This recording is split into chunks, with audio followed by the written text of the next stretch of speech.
Nix was introduced to us by the one and only Clive Barker as the main villain in his short story, The Last Illusion. He later became the leader of a black magic cult in the 1995 horror fantasy film Lord of Illusions, where he played the creepy villain himself. Nix wasn't just a regular bad guy, he was a sorcerer with some seriously dark magic and illusion tricks up his sleeve, gaining a cult following along the way. He was brought to life on screen by Daniel von Bargen, and today we're diving deep into his character to break down everything you need to know about this iconic villain. Before we go into our explanation, we have a very small request. If you like our content, please support us by subscribing to our channel. This is a small click for you, but for us it means a lot. Thank you. Let's begin.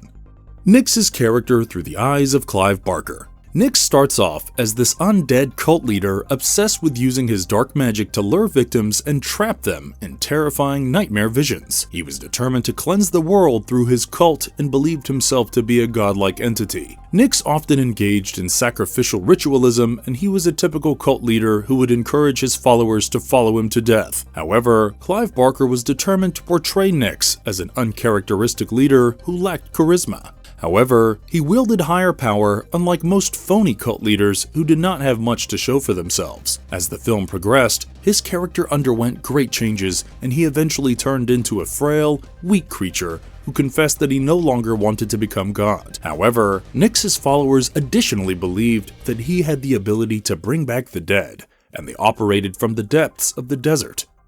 Powers and villainy. For starters, Nix was quite accomplished in a wide range of dark magic tricks, from creating illusions to possessing people's minds and distorting the images in their heads. He could also perform telekinesis and pyromancy, but he was best known for his ability to manipulate people into following him. Nix could conjure up rainstorms that would turn the ground into quicksand in the flick of a finger and create and manipulate fire. Nix was also known to levitate around, but his most potent abilities lay in his leadership skills, as he commanded a fanatic black magic cult all on his own.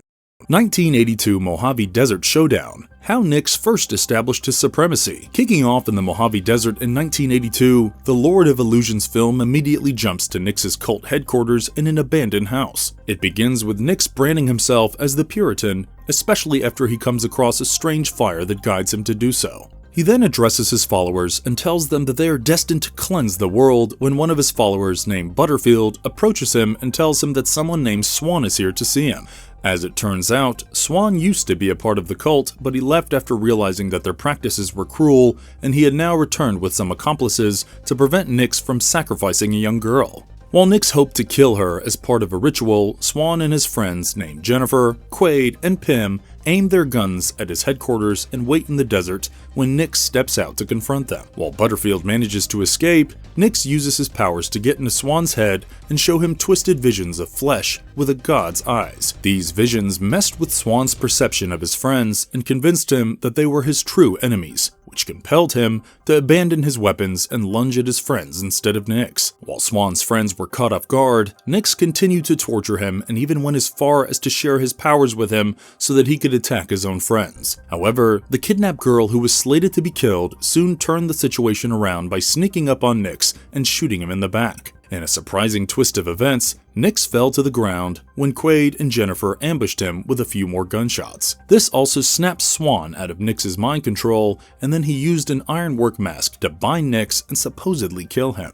As they fixed the mask onto his head, Nix lashed out for a few seconds before allegedly dying, while Swan declared that they must bury him in the depths of the desert to ensure that nobody ever stumbles upon his body.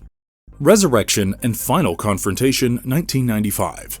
About 13 years into the future, the movie jumps to a private detective called Harry D'Amour, who operates in New York. He had supposedly gotten in trouble for being linked to an exorcism in Brooklyn, and D'Amour admittedly had a huge interest in occult practices. He also collected all kinds of occult trinkets and even got sidetracked by a fortune teller while investigating an insurance fraud case in Los Angeles. The shop belongs to none other than Quaid, and a bald man tries to attack D'Amour as soon as he tries to approach him. He then makes his way to Quaid as he shuffles through his tarot cards and even meets Butterfield. After dodging the bald man, D'Amour finally approaches Quaid, who warns him that the Puritan is returning before he succumbs to his injuries and dies. While D'Amour summons the police and tells them what happened, the bald man seemingly disappears, and the movie then shifts focus to Swan. As it turns out, Swan had established himself as a famous illusionist, married Dorothea, and settled down in a fabulous mansion. He soon got wind of Quaid's death at the hands of Nix's followers, and his wife then hired Damore to look into the case. Damore worked alongside Swan's assistant Valentine to investigate Quaid's murder and even attended his funeral. As the story progressed, Damore attended one of Swan's illusionist shows in Los Angeles and spotted both Butterfield as well as the bald man from the fortune teller shop in the audience. Swan then performed a dangerous illusion with swords, but things went awry,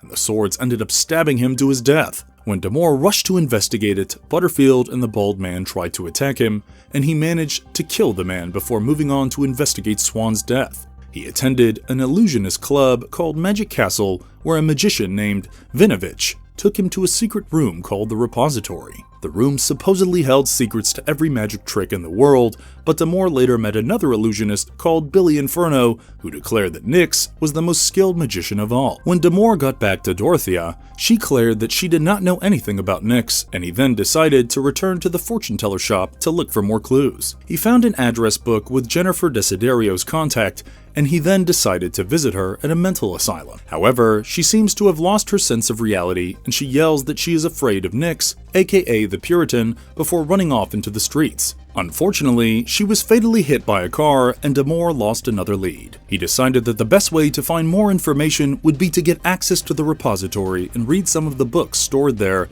and he successfully sneaked in. As he went through these old books, he realized that Swan had learned real magic tricks from Nix, and he went back to confront Dorothea. She finally admitted that she was the young girl that Nix had kidnapped for a ritual years ago, and that she married Swan after he saved her life. Dorothea then ended up getting intimate with Damore, but they were soon interrupted by a man made of fire who barged in to attack Damore. As the story progressed, he discovered that Swan had faked his death with some help from Valentine and even came across him at his own funeral. However, Swan convinced Damore to work with him to destroy Nix's cult for once and for all, while Butterfield broke into Swan's mansion and kidnapped Dorothea. We also learned that Valentine knows where Nix is buried, and Butterfield holds Dorothea hostage and forces Valentine to dig until he finds Nix's body. After finally locating his former leader's body, Butterfield drags him to their cult's base in the Mojave Desert, where a bunch of cultists had already gathered. They even started shaving their heads and preparing for the ritual that would lead to Nix's return, while Swan and Damore rushed to Nix's grave and found an injured Valentine. While he succumbs to his wounds, Valentine tells them all about the cult's intentions to resurrect Nix, and the scene shifts to Butterfield as he uses his inventions to remove Nix's iron mask. As their leader returns to life, he immediately recognizes Dorothea as the young girl who had escaped 13 years ago, and he sets his sights on her when Swan and Damore arrive at the scene. While Butterfield tries to attack Damore, Swan distracts him and asks Damore to save Dorothea instead. In the meantime, Nix preaches to his followers and even levitates through the room before creating a rainstorm in an impressive display of powers. As the rainstorm turns the ground into quicksand, Nix's cultists are swallowed in its depths, while Nix declares that he only considers Swan worthy enough to gain his wisdom. He also intends to drop Dorothea through a hole, and Damore dodges Butterfield and rushes to rescue her, while Swan keeps talking to Nix to distract him.